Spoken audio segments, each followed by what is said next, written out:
Vibes are low, I bet you can feel it. Mana ko'rdingizmi? Halol sertifikati. Bu faqat din emas, bu sifat haqida. Oddiy qilib tushuntiradigan bo'lsam, halol sertifikati bu shunchaki hujjat emas. Bu mahsulot yoki xizmat islomiy talablar asosida tayyorlanganligini bildiradi. Lekin asosiysi bu ishonch va sifatga qoladi. Sertifikat olish uchun hech qanday harom yoki zararli qo'shimchalar bo'lmasligi kerak. Gigiyena va tozalik nazorati qilinadi. Ishlab chiqarish jarayoni ochiq va halol bo'ladi. Kirib ko'rishingiz ham mumkin.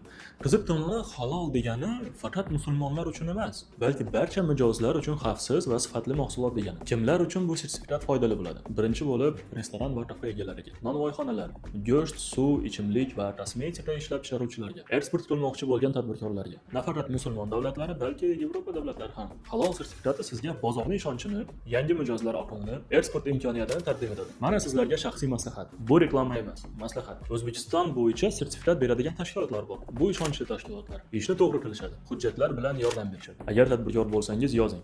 Sizga kerakli kontaktlarni bepul yuboraman. Tadbirkor bo'lmasangiz, bu videoni tadbirkor do'stingizga yuborib qo'ying. Bu uchun foydali bo'ladi.